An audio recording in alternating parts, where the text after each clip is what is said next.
Et bonjour à toutes et à tous, on se retrouve sur le D2 Actu et aujourd'hui on va reprendre une petite série qu'on a commencée, donc, qui est sur Harry Potter. Et donc aujourd'hui on va parler de la deuxième année de Madame Granger. Donc avant de commencer sa deuxième année, Hermione a écrit plusieurs lettres à Harry à Private Drive qui ont été interceptées par Dobby, car l'elfe de maison voulait que Harry croie que ses amis l'avaient oublié afin d'empêcher son retour à Poudlard. Elle et ses parents ont également accompagné Harry et la famille Weasley sur le chemin de la traverse pour acheter des fournitures scolaires.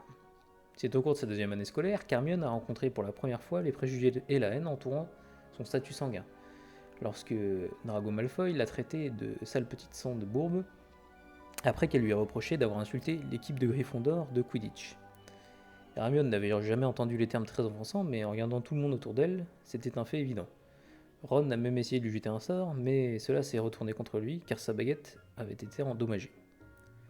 Pour aider Hermione à se sentir mieux à propos de l'incident, Hagrid l'a exhorté à ne pas y penser, soulignant qu'elle était une sorcière talentueuse, indépendamment de ce que les gens sectaires disaient à propos de son statut de nez moldu. Harry et Ron ont été surpris et Ron agacé par le béguin évident d'Hermione pour Gilderoy Lockhart, qui est devenu cette année-là professeur de défense contre les forces du mal. Elle a obtenu la note maximum au premier quiz de sa classe, qui consistait entièrement en questions relatives au livre de Lockhart, y compris une question concernant sa couleur préférée, qui est le lilas, à laquelle la plupart des élèves ont répondu d'une manière incorrecte. En fait, elle est allée jusqu'à griffonner des cœurs sur ses missions de DCFM, ne sachant que plus tard qu'il était, en réalité, un imposteur égocentrique. Le jour d'Halloween 92, Hermione a assisté à la fête de la mort de Nick, quasi sans tête, avec Harry et Ron. En remontant l'étage, elle suivait Harry dans un détour après qu'il eut prétendu avoir entendu des voix.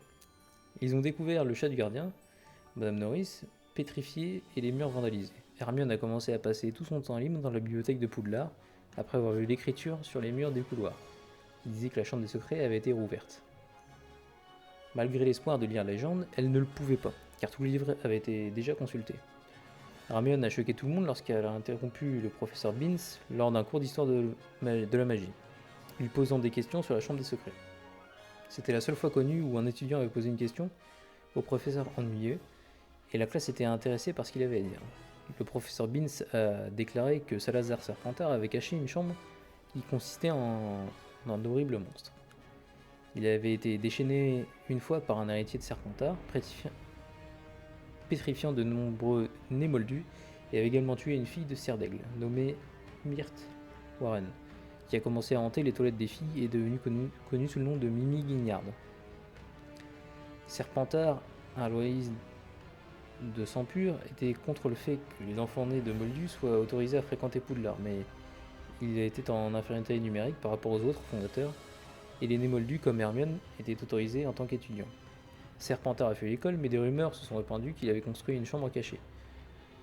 Il a été dit que l'école avait été fouillée à plusieurs reprises, mais aucune chambre de ce type n'avait été trouvée. Quand Harry a proposé la théorie selon laquelle Malfoy était l'héritier des Serpentards, Hermione et Ron ont accepté. Hermione a suggéré qu'il préparerait une potion de polynectar et qu'il se transformant temporairement en étudiant de Serpentard pour tenter de découvrir la vérité. Elle est allée encore plus loin en osant vérifier les potions les plus puissantes dans la bibliothèque en utilisant les notes du professeur Lockhart, qui n'avait aucune idée de ce qu'était le livre, dans le désir de leur chercher la potion. Le livre était dans la section restreinte et donc inaccessible aux élèves plus jeunes sans l'autorisation d'un enseignant. Elle espérait qu'il serait en mesure d'obtenir les confessions viables de Malfoy s'il n'était pas au courant qu'il était interrogé. Elle a préparé la potion dans la salle de bain de Mimi Ignard, car personne ne l'a utilisée car Mimi elle-même était très irritante. Elle a réussi aussi de graves conséquences quand elle a volé les ingrédients de la potion du professeur Rogue de son placard personnel qui était nécessaire pour cette potion difficile, qui a pris 1 mois à brasser. Malheureusement, Hermione n'a pas pu rejoindre Harry et Ron dans la ruse avec la potion de polynectar, car les poils qu'elle a obtenus de Serpentard, musicien de Bulstrode, lors de leur bagarre dans le Dueling Club, étaient en fait les poils du chat de Bulstrode. Hermione a fait pousser de la fourrure à une queue et est restée dans l'infirmerie pendant des semaines car elle ne s'est pas transformée lorsque la durée normale d'efficacité, 1 heure, était terminée. Harry et Ron, cependant, ont pu utiliser la potion qu'elle a préparée pour se transformer en Gregory Goyle et Vincent Crabbe, respectivement. Ils entrèrent dans la salle commune des Serpentards et par la conversation avec Malfoy, réalisa qu'il n'était pas l'héritier de Serpentard et qu'il n'était pas impliqué dans l'ouverture de la chambre après tout.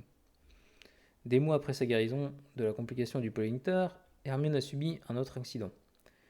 Faisant un lien avec Harry, entendant des voix dans les murs et lui étant en fourche-langue, elle en vint à la conclusion que la créature attaque les étudiants et que c'était un basilic. Et elle se précipita vers la bibliothèque pour mener des recherches plus approfondies. En revenant de la bibliothèque, elle a averti la première personne qu'elle a vue, Pénélope Clearwater, et lui a conseillé de regarder dans les coins avec un miroir avant d'aller quelque part.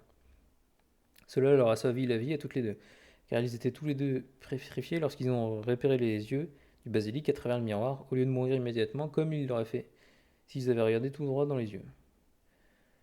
Bien qu'elle ait été pétrifiée pour le reste de l'année scolaire, Hermione était toujours capable d'aider Harry et Ron, car elle avait arraché la page sur le basilic et griffonné dessus des tuyaux faisant référence à la manière dont la créature s'était déplacée autour de l'école en étant non détectée. Harry et Ron le trouvèrent serré dans sa main quand ils furent finalement autorisés à lui rendre visite à l'infirmerie. En utilisant cette note et d'autres informations qui étaient recueillies, Harry et Ron ont réussi à mettre fin au plan de Voldemort pour ressusciter son corps grâce à sa mémoire stockée dans un journal de la vieille école. Hermione a ensuite été guérie avec une version restauratrice de la mandragore créée par le professeur Chourov.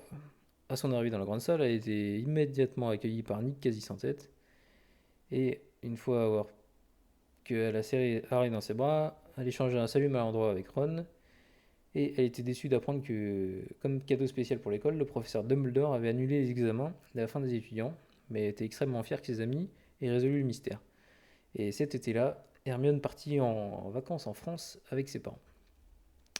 Et donc voilà, c'est tout pour la deuxième année de Madame Granger. Comme d'habitude, si vous avez aimé, un petit like, et si vous voyez des petites précisions, un petit commentaire.